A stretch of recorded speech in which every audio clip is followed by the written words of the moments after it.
After 4 months alongside due to COVID and extensive boat upgrades, we picked our weather window and departed Poole on glassy calm seas. Don't mind admitting we were both slightly apprehensive after so long tied up. Probably the longest we've ever stayed still. Would we be alright? Would the boat with all our repairs and upgrades be alright? As it happens, the sea was flat, we found our stride and the boat was fine. Her decks were a little green, but she motored across the bay like a dream, through the Hurst entrance and up to Newtown Creek.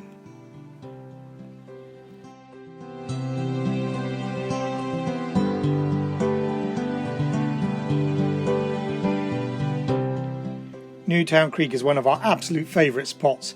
It's such a tranquil anchorage. Well, most of the time.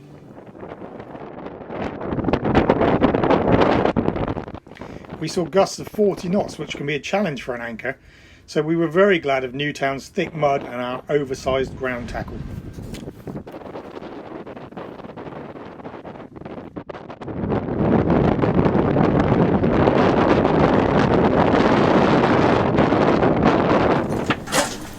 At least it's nice and calm in the enclosure, so I suppose it's about time we introduced ourselves. So I'm Ian. I'm Kate, and this is Intrepid Bear. So Intrepid Bear is a Najad 391. She's 40 foot long and she was built in 1997. We bought her in 2019, having looked at a lot of other boats first, but we fell in love with Swedish boats. We like the way they're solidly built and lovely joinery. We'll show you more around Intrepid Bear one day. Yeah, so we're here now in Newtown Creek. So this is this episode titled episode 0.5, Mission A. What's that all about? Well, I didn't consider it a proper episode. This is really a bit of a practice for us to be used to filming, used to talking to you. And Mission A is we're on our way to get the A-frame fitted on the back of the boat. So that's what we're doing, and that's why it's episode 0.5 in Mission A. So we can talk a little bit about what we're planning to do after that. Episode 1 will be when we properly leave, and that comes into our plans for the future. So what are we doing first? Well, we're leaving our current home berth at the end of March and heading to Portland Marina for a lift out at 1st of April. That's right, and that's when we become full-time cruisers with no home base. So after we get put back in the water on the 14th of April, what then? East, heading round and up to, is it east? No, west. Go to Scotland for a few weeks, maybe longer. Yeah, so we're hoping to go out to Scotland. Depends on COVID, depends on family things, but that's the rough plan. And then what when we've been to Scotland? Scilly Isles, or is it the Isles of Scilly? The Isles of Scilly, I think, is the correct term. Yes. We're planning to be there in late summer. This is all sketch plans. Late summer in the Isles of Scilly, and then from there, what do we want after that? Real sunshine. Real sunshine. So from Scilly, we'd like to get ourselves down to maybe Portugal or somewhere like that. And then when the summer ends, the winter, what are we going to do then? Well, that's a difficult question. Brexit's changed a lot of things, but potentially France, potentially Morocco, or Africa, Tunisia. So what was our plan? What was our plan? Oh yeah, Gibraltar.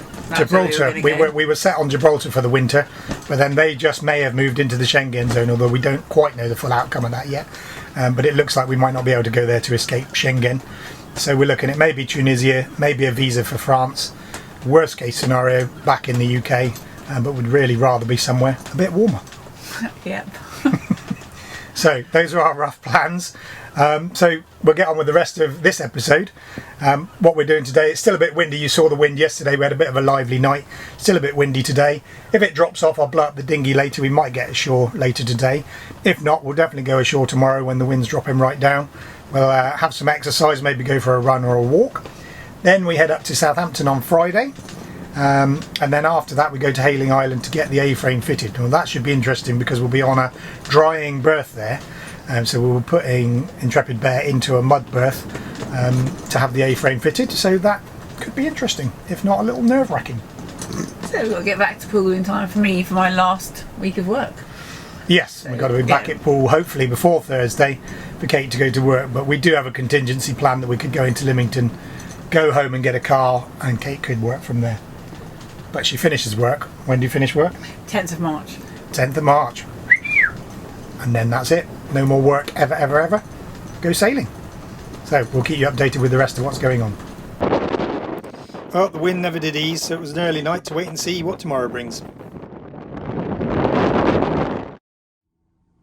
Good morning. One of the things I particularly like about this boat is the windows in the hull. Because she's a flush deck, there is no coach roof. The windows are in the hull, so I can pop my head off the bed first thing in the morning, have a look out the window, see whether the weather's any good, and decide whether to go back to sleep or get up and enjoy the day. Come and have a look. Well, certainly the wind's gone out there. It's grey, but it's flat and lovely, so let's get out there and enjoy it. One of the most awesome bits of this lifestyle is you get special moments like this. It's February. In this place in the summer it's absolutely heaving, Newtown Creek, but today there's not a person around, absolutely empty, absolutely still. To get this special moment, it makes it all worthwhile, and this is what cruising sailors do it for. So I think what we need to do now is we need to get the dinghy blown up and we need to get ourselves ashore and have a little walk, a little bit of exercise.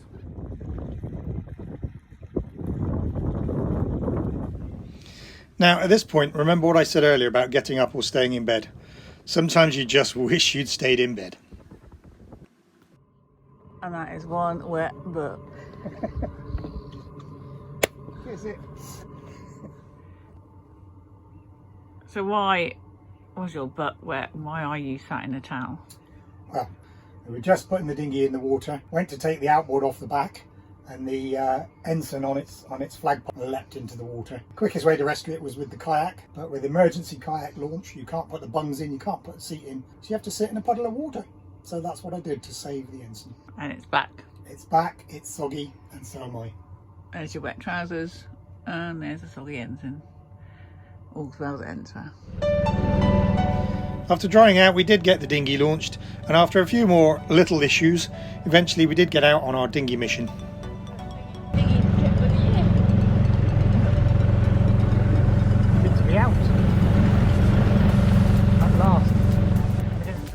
We met some of the locals and they didn't seem the least bit fazed by our presence out there chugging around in the dinghy. Hello.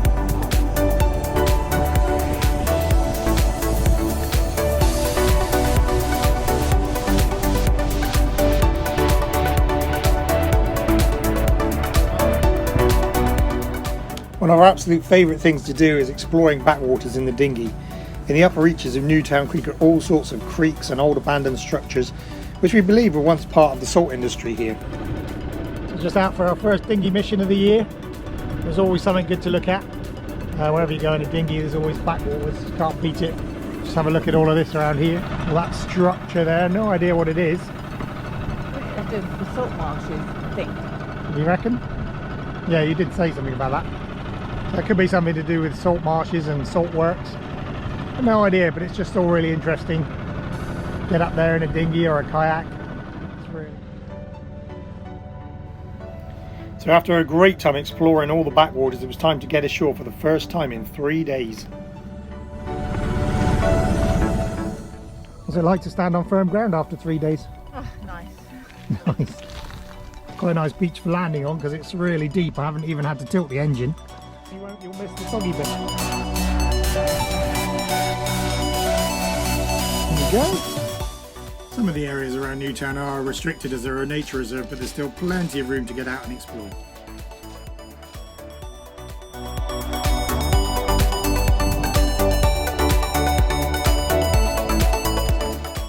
After our earlier mishaps, time was getting on, so it was a very brief explore ashore before heading back to the boat. Nearly back to the dinghy. I don't know about you, but I've always got that little bit of nerves about whether it's actually going to be there as we come around the corner.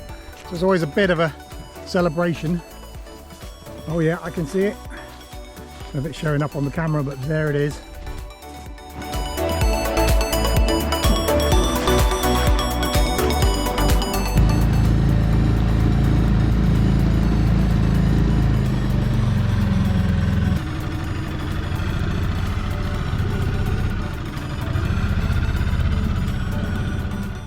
We got back to the boat. It had been a good day, but also one that didn't seem to want to go to plan. There was the ensign jumping into the water, there was a little problem with the engine. It was just one of those days where every rope just wants to get tangled. But mustn't grumble, we're out here in this beautiful spot, playing a tune or two at sunset.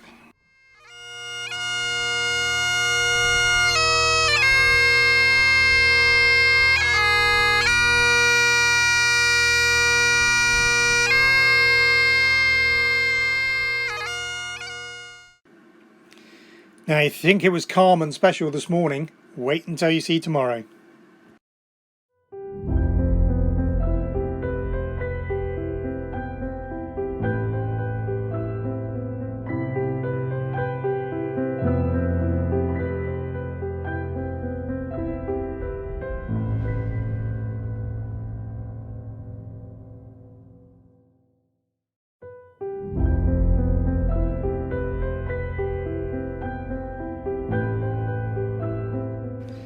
Mornings like this are an absolute joy to wake up to. There was just one little minor issue though that we needed to deal with. It's an absolutely stunning morning out here this morning.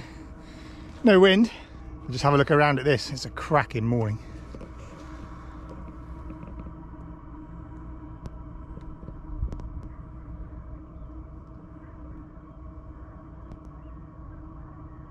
Sunrise over Newtown Creek, pretty special. There's one slight issue though. Have a look at the deck. Yeah, if you can see that, there's ice. Ice! Thought it was spring already. So we're going to have to deal with that.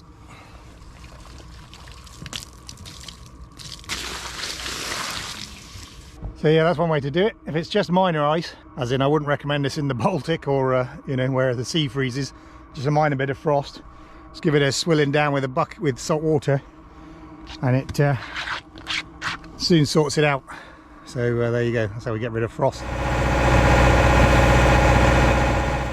So on that glorious but windless morning, we weighed anchor and headed out of Newtown Creek bound for Southampton. As we leave Newtown, there's a type of navigation aid called a transit or a leading line.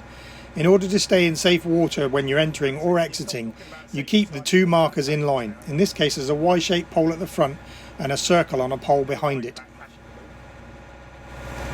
So as I come past this pole on our starboard side, the Y-shaped pole which you'll see in the video, then behind it there's one with a circle on top, and we have to try and keep those in line as we come out, and that keeps us on the right track to leave the channel. So you probably can't see it on the camera.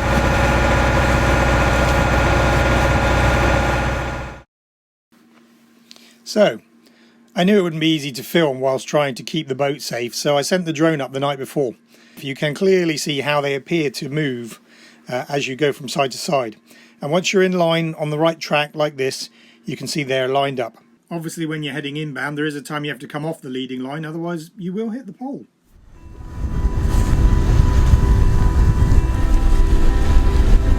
Well, that's about as flat as the Solent ever gets.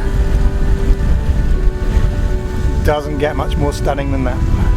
Warm would be nice, yeah, it's not very warm, but beggars can't be choosers this time of the year. So that's us on our way to Southampton for a couple of nights. The Solent was empty and flat as you ever seen it. But Southampton water was just a touch more busy.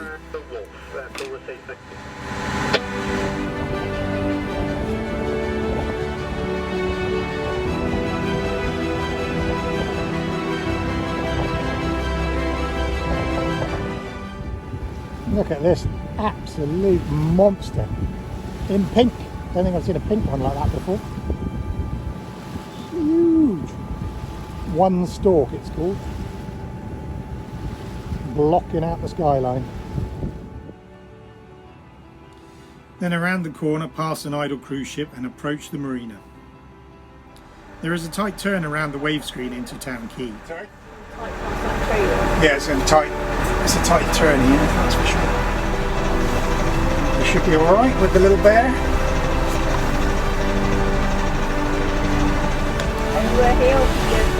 Keep going forward a little bit.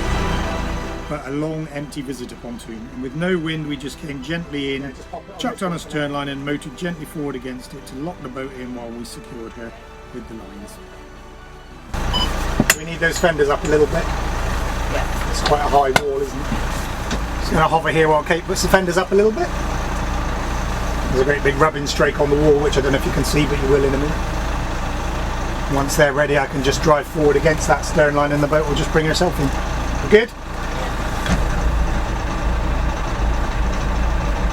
So I'm steering into the pontoon.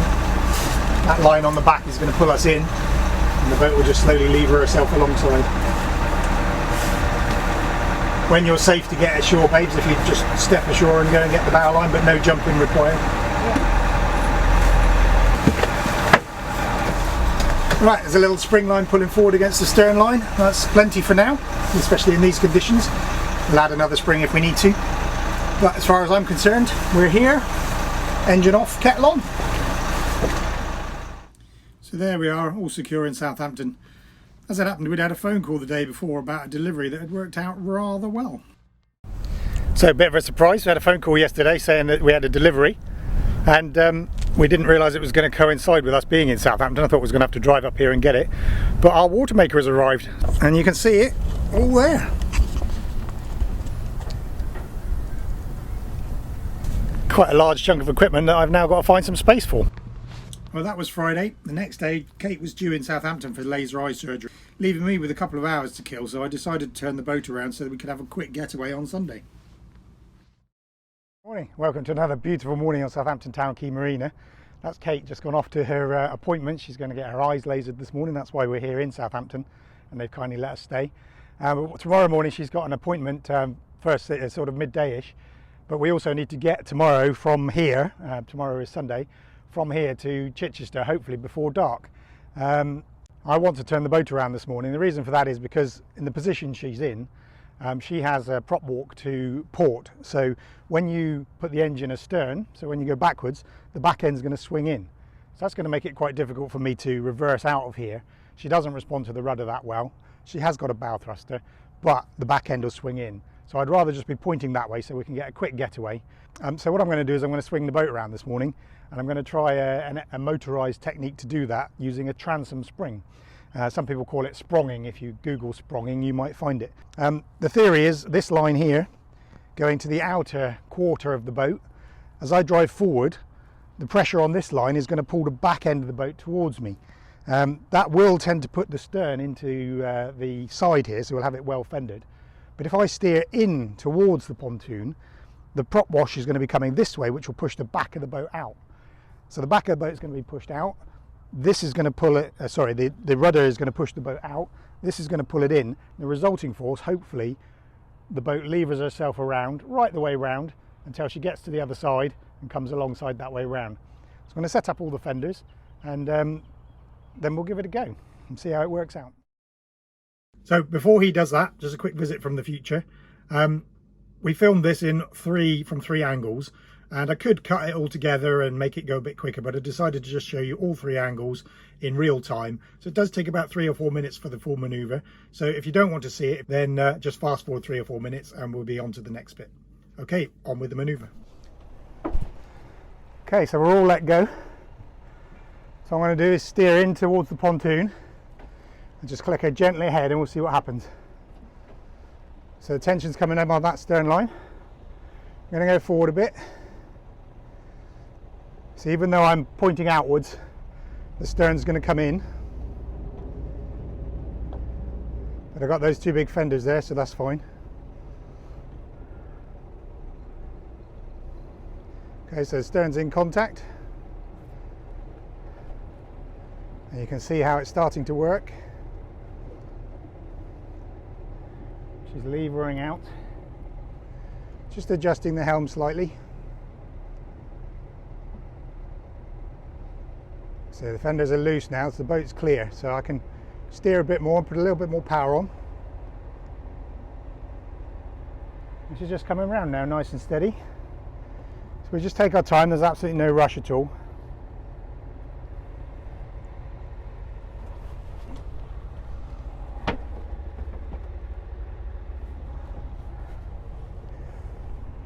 Once we get well clear, we can bring the helm round a little bit. Just keep an eye on the front end. If needs be, I can shorten that stern line.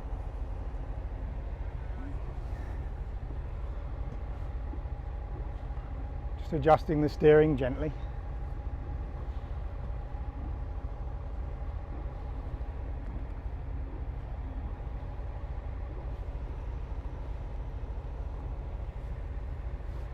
Levering here all the way around. Obviously the conditions today are absolutely ideal. There's no problem whatsoever, there's no wind. If there was a really strong wind coming from this starboard side, coming down this cut, it may not work because the engine may not overpower the wind. But in these conditions, you can't go wrong. Wow, famous last words. Of course it can go wrong, but it's going to work nicely. There is a slight breeze coming from my head here. See how she's coming round nice and gently. Literally no rush whatsoever.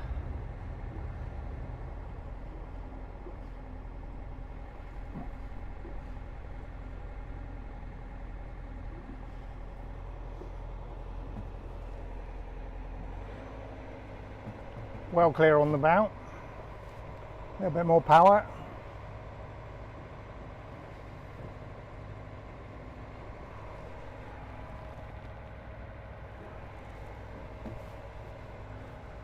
Now around she comes.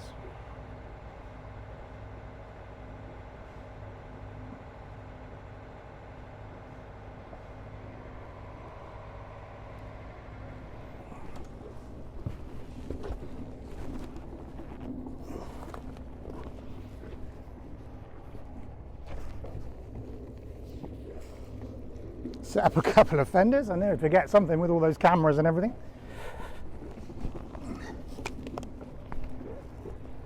Get a couple of fenders in.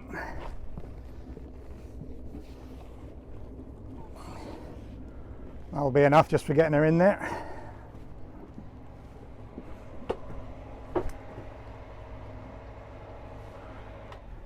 Okay, so she's coming in really quick now on the stern line. So we just ease down this power, let her come gently in. I've taken the power off altogether now because she's coming in quite promptly. Coming in on the fenders nicely.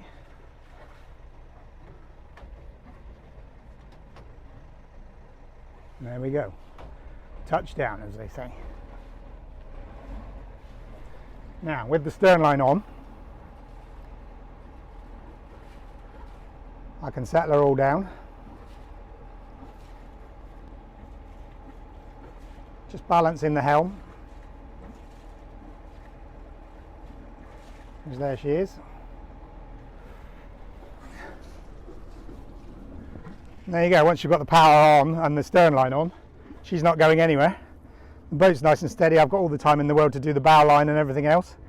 And the job's done. Good one. So there you go, Spronging. Stern transom springing. Sunday morning dawned bright but windless again.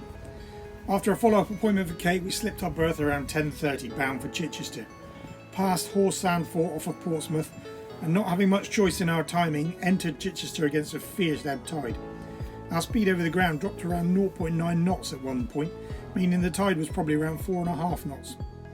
We eventually got in and dropped the hook at the East Head anchorage and were treated to a fabulous sunset before turning in for the big day tomorrow.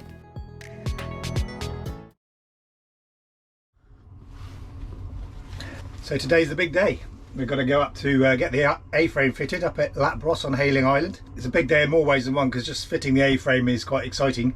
But also we've got to put this boat into a mud berth. The people up at Hayling Yacht Company assure us that on a particular berth out on the outside the boat will sink in. But if you look at this chart and the satellite imagery, you'll see that we've got a really shallow bit to get up to. There's a really big tide today, so it should be absolutely fine. But I just hope they're right that we'll sink into the mud and stay upright. I'm sure they are because they've got lots of big boats up there.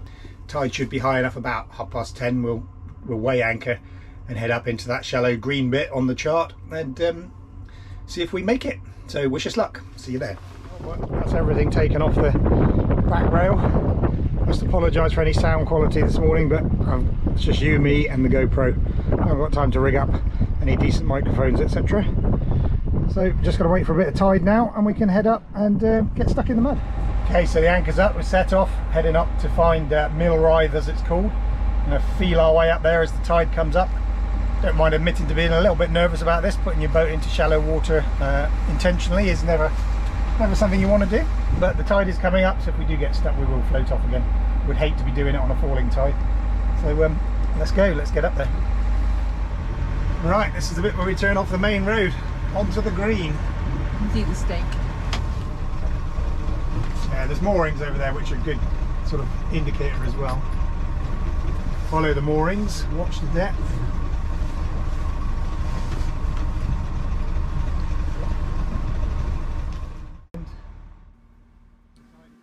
So we scraped and squeaked, sometimes literally, Squeak.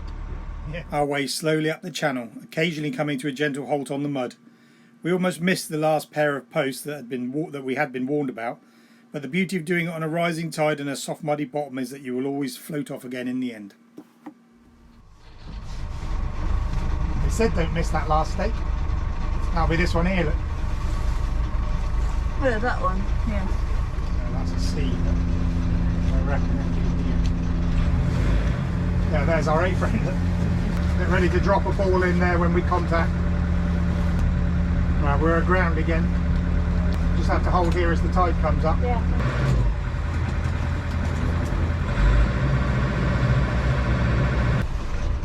We're actually forcing the keel through the mud at the moment. Thank God for bow thrusters. Coming from a motorboating background, I'm much more used to twin engines and sometimes a thruster too.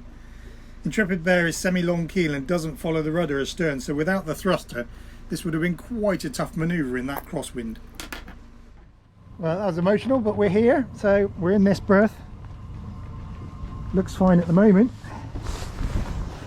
but this should be all mud later. I'm not nervous at all. But the main thing over here, oh no, that's Kate. The main thing over here is the A-frame, so that's waiting to go on the back. So I better put the camera down, give the guys a call, and work out how the hell to put this on the back of there. Fortunately, Stas and Slava from Lapbros Limited, who built the arch, knew exactly how to get it on there. The guys worked really hard long into the evening as the tide quietly ebbed away. Still an hour till low water at least, but well, we've still got some daylight. It's fair to say she's not really excited about it. There's a couple of fenders that have been disappeared, completely squashed down there. In fact, they've popped out the bottom now. Yeah, they've actually gone under the pontoon. And she has now settled. And you can see down there. Yeah, so she sat in the mud.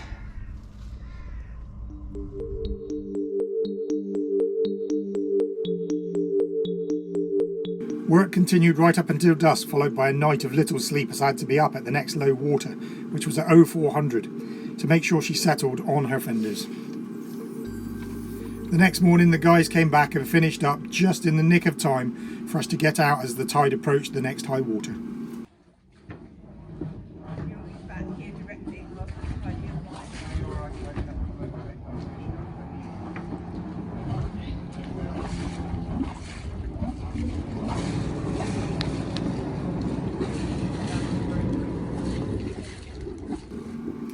We navigated our way back out of the green and into the blue, and then we headed to the Bewley River where we anchored for the night. We did leave Chichester in a little bit of a hurry. I'll tell you all about that and show you the arch tomorrow.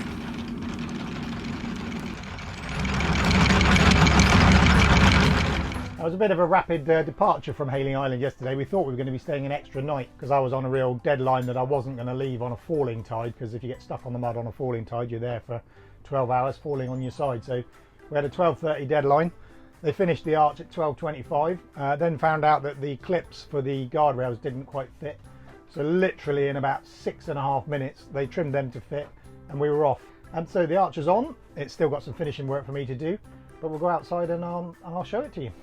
So yeah, I'll be heading back to Poole in a little while. This rather grim grey weather. Thank God for the radar, because there isn't a lot of visibility, that's for sure. Anyway, here is the arch. Looks a bit empty without any solar panels, but we're rather pleased with it. We went for a bit of a more complicated design with some nice curves and this sort of double rail bit, and we're really pleased. We also had the guardrails made solid up to the gate, so that gives a bit more security at the back end. The arch is bolted down really solidly on these 2 feet on both sides. There's a couple of screws in the back,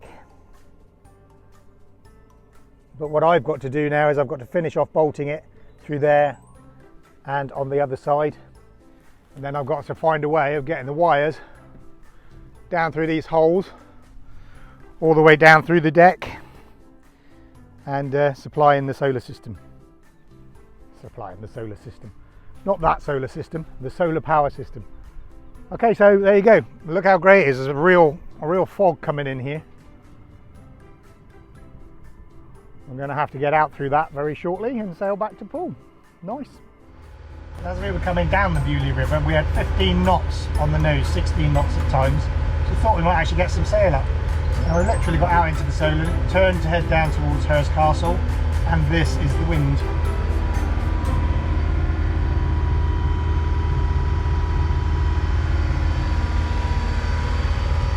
So I think it'll be a whole trip with no sails.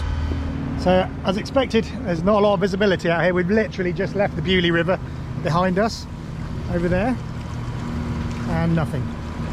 There's a tug in the distance there, don't know if you can see that.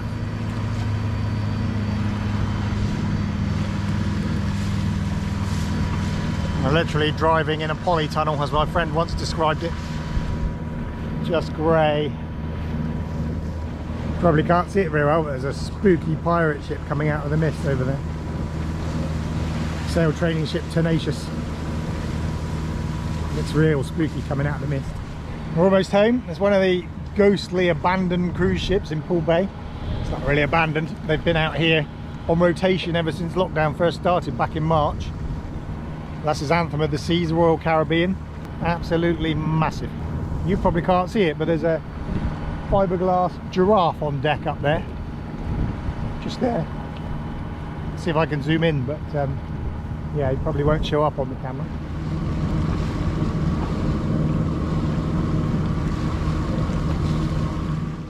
There we go, mission complete. Back in a home berth. Rubbish waiting to go ashore. Look at the state of the boat. It's absolutely filthy from sanding and fitting. Get the hose onto that tomorrow.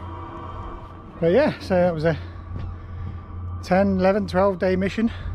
Sometimes a bit stressful, sticking that boat in the mud. It's quite stressful, going up through that channel or across the green. Stressful, but all for the best. Nice arch on the back there. Just got to finish the fitting now, get the solar panels on, and we're home and done. Cool. So there it is, our little practice episode 0.5. All the way up to Hayling Island, 10 or 11 days with Southampton on the way. Really happy with the arches on the back of the boat. I've showed you it just now. Real nice job by Lapros up in Hayling Island. So that's the end of this practice episode. Let me know what you think. We're really keen to hear any feedback, good or bad, because it literally is a learning curve for us. We hope to do some more once we get going. Yeah, so look out for episode 1 when we actually set sail from Poole and start to explore. Cheers for now.